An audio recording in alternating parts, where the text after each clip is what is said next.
একটি ব্লগ নিয়ে। কারণ তোমাদের সাথে মাঝে অনেকদিন দেখা হয়নি, কোনো ব্লগ আমার শেয়ার করে হয়ে ওঠেনি, কারণ আমি খুবই ব্যস্ত ছিলাম, আর শরীরটাও খারাপ ছিল। তাছাড়া দীঘাতে গেছিলাম, এই জন্য কোনো ব্লগ সেভাবে আমি শেয়ার করে হয়ে উঠতে পারিনি। আর আজকে আমি চলে এসেছি আমার বাপের বাড়িতে একটু বেড়াতে, যেহেতু অনেকদিন বেড়াতে আসিনি, তাই মা বলছে চলে আয়, তাই চলে এসেছি। তো বাপের বাড়িতে থেকে আমি সারাদিন কি কি করি আর কদিন থাকি, কি কি হয় সবটাই তোমাদের সাথে শেয়ার করব। তো ব্লগটি দেখতে থাকো। এন্ড আমার চ্যানেলে যারা নতুন আছো তারা কিন্তু আমার চ্যানেলটি অবশ্যই সাবস্ক্রাইব করে দিও। তো চলো আপাতত টাটা, ব্লগটি তোমরা দেখতে থাকো। তো হঠাৎ করেই প্ল্যান হলো যে আমরা দিদাবাড়ি যাব। তো দিদাবাড়ি যাওয়ার জন্য আমরা বেরিয়ে গেছিলাম, আর রাস্তায় হঠাৎ করে মনে হলো যে একটু সিঙ্গারা নিয়ে নিই, তো সে ওখান থেকে নিয়ে নিয়েছিলাম সিঙ্গারা। তো দিদাবাড়ি পৌঁছে সবাই মিলে একসাথে বসে সিঙ্গারা খাচ্ছিলাম, আর সিঙ্গারাটা খেতেও কিন্তু খুব দারুণ ছিল। আর ওখানে আমার দাদার মেয়ের সাথে আমার ছেলে খুব দুষ্টুমি করছিল। আর বাড়ি যাওয়ার সময় এত পরিমাণে বৃষ্টি এসেছিল, আর বৃষ্টি কমার পরে যখন বেরিয়েছি রাস্তায় খুব জল কাদা ছিল, আর ছেলেকে এত দূর থেকে হাঁটিয়ে নিয়ে যেতে পারছিলাম না, তাই বাবাকে ফোন করে দিয়েছিলাম। তো গেছিলাম হচ্ছে মাসি বাড়িতে, যাওয়ার সময় কোনো বৃষ্টি ছিল না, কিন্তু ওখানে গিয়ে পৌঁছানোর পরে হঠাৎ করে দেখি যে ভীষণ পরিমাণে বৃষ্টি এসছে, আর কারেন্টটাও অফ হয়ে গেছিলো। তো তাই একটু ওয়েট করতে হয়েছে। তো এই মাত্র জাস্ট বাড়িতে ঢুকলাম, বাড়িতে ঢুকেই আর ছেলেকে নিয়ে গেছে হলো বাবা, ও বাবা যেখানে পার্টি অফিসে থাকে ওখানেই ছেলেকে নিয়ে গেছে ঘুরতে। কালকে আর আজকে হচ্ছে সেকেন্ড দিন, বসে বসে ল্যাদ খাচ্ছি, কারণ বাড়িতে এত কাজ করি আর এখানে আসলে মা কোনো কাজ করতেই দেয় না। তো জাস্ট ল্যাদ খাচ্ছি। আর মা আজকে রান্না হবে বাড়িতে হলো এঁচোড় চিংড়ি আর কাতলা মাছের ঝোল করবে।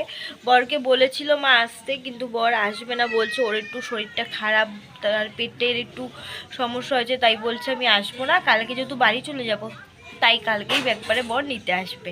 সকালে বর্মশাই এসেছিল ছেলেকে দুধ দিতে, যেহেতু ওখান থেকে দুধ আমাদের রোজ করা থাকে, তাই এখানে দুধ দিতে জন্য এসছি। তাই বর এসে দুধ দিয়ে গেছে, ছেলেকে দিয়েই চলে গেছে, বেশিক্ষণ বসেনি।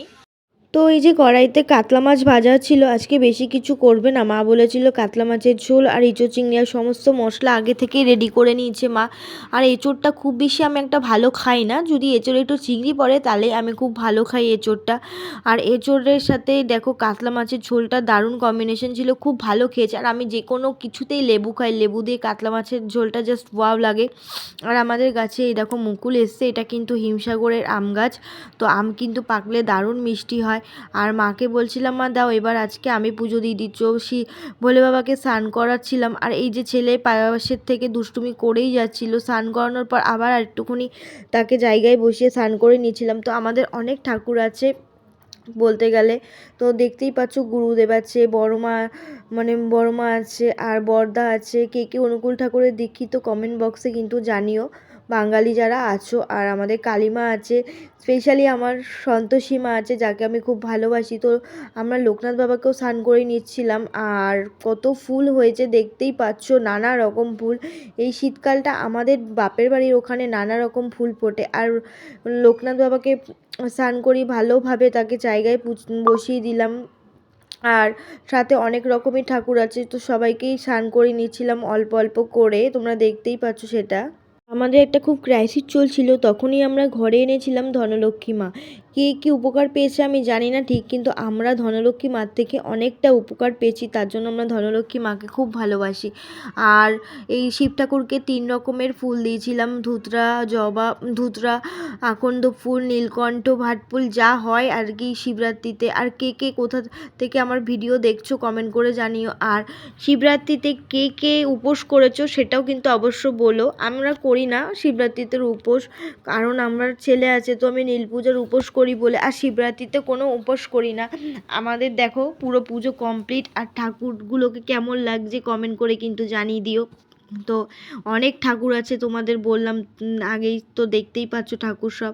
আর মা রেখেছিল ফল ছেলের জন্য, আর আমাদের জন্য রেখেছিল আঙ্গুর ফলটা, আর ছেলের লেবু। তো বিকেলে সন্ধ্যাবেলা হওয়ার পর বাবা রোল এনেছিল, রোলটা খেতে কিন্তু দুর্দান্ত ছিল একবারে। তো বন্ধুরা তোমাদের দেখালামই যে রোল এনেছিল, আর বাবা এনেছিল রোলটা, আমাদের বেদি ভবনের রোলটা খুব সুন্দর বানায়, আর সাইজও যেমন বড় আর খেতেও সেমন কিন্তু টেস্টি ছিল। তো একটু রোল খেলাম, রোল খেতেও ইচ্ছা করছিল না, কেন জানি না, ভালো লাগছিল না। তো খাওয়ার পর দেখলাম না রোলটা বেশ টেস্টি। তো ছেলে খেলো, আমি খেলো, মা খেলো, আর বাবা খেলো। তো খেয়ে এবার একটু টিভি দেখছি, দেখতেই পাচ্ছ এই যে। তো আমি সাধারণত বই টই দেখি না, কিন্তু এখানে কতক্ষণ আর মোবাইল টিপবো, তাই একটু বই চালিয়ে বসে আছি। তো বন্ধুরা, আজকে ওদের থার্ড ডে, আর আজকে চলে যাব বাপের বাড়ি থেকে। আমার বাপের বাড়ি কিন্তু বেশি দূর ডিস্টেন্সে না, আমার শ্বশুর বাড়ি থেকে ওই 10 মিনিটের রাস্তা। আর আমি বাইকেই আসি, বড় যেহেতু বাড়িতে বাইক আছে আর বর বাড়িতেই থাকে, বাড়িতেই যেহেতু আমাদের দোকান। তো আজকে বর আসবে নিতে, আর এখানেই দুপুরে খাওয়া দাওয়া করবে। আর আজকে রান্না হচ্ছে চিকেন। আর বাইরের আওয়াজটা ইগনোর করো, কারণ আমার ছেলের পিছনে আমাদের বকবক করতে করতে দিন চলে যাচ্ছে। তো মা বসিয়েছিল চিকেন কষা। তার চিকেন কষা খেতে কার কার ভাল লাগে কম বলো। আর এই যে চিকেনটা দেখছো অলমোস্ট কষানো হয়ে গেছে, তো এবার মা ওর মধ্যে জল দিয়ে দিল, যেহেতু বলছিলাম যে মা আজকে একটু ঝোল খাবো, আর বলেছিলাম সাথে ওটাও যে একটু প্যারা মাখা খাবো। তো প্যারা মাখা কাকু আসতেই মা কিন্তু আমার জন্য তাড়াতাড়ি করে প্যারা মাখা রেখে দিয়েছিল। আর আজকে বাড়ি চলে যাওয়ার দিন, তো একটু মনটা খারাপ লাগছে, তাই দুজনে একসাথে প্যারা মাখা খাচ্ছিলাম। মাও প্যারা মাখা নিচে। কেমন প্যারা মাখাটা খেতে? খুব টেস্টি। ও বাবা, তুমি খেয়েছো প্যারা মাখা? আচ্ছা। আর ওখানে দেখতেই পাচ্ছ কড়াইতে মাংস হচ্ছে, তো আমরা মা আর মেয়ে মিলে দুজনে প্যারা মাখা খাই। তো বাড়িটা কেমন চেনা চেনা লাগছে না? অফকোর্স চেনা তো লাগবেই। চলে এসেছি শ্বশুর বাড়িতে, আর ও বাড়িতে সেমনভাবে ভিডিওটা কন্টিনিউ করা হয়নি, তো এখানে এসেই কন্টিনিউ করছি। আর আমি চলে এসেছি অনেক আগেই, সেই বিকেল 4টে নাগাদই বেরিয়েছি, চলে এসেছি। আর আমি একটা ইম্পর্টেন্ট কাজে মানে কি বলবো ইনভেস্ট করছি, আর শিখতে চলেছি। সেটা তোমাদের আশীর্বাদে সেই কাজটা যেন খুব তাড়াতাড়ি আমি শিখতে পারি। তো পরে অবশ্যই জানাবো সেটা কি কাজ। তো দেখতে থাকো ভিডিওটি আর সঙ্গে থেকো। তো বাড়ি এসেই দেখতে পাচ্ছ আবার রান্না বান্না সংসারের কাজ শুরু। মার কাছে থাকলে যতটা আরাম আনন্দতে থাকা যায়, নিজের বাড়িতে আনন্দে থাকলেও খাটনিটা কিন্তু আমাকে করতেই হবে। তো এই যে ডিমের ঝোল করছিলাম, আর ডিমের ঝোলের সাথে একটু আচার রেখেছিলাম, আমার শাশুড়ি মা বানিয়েছিল।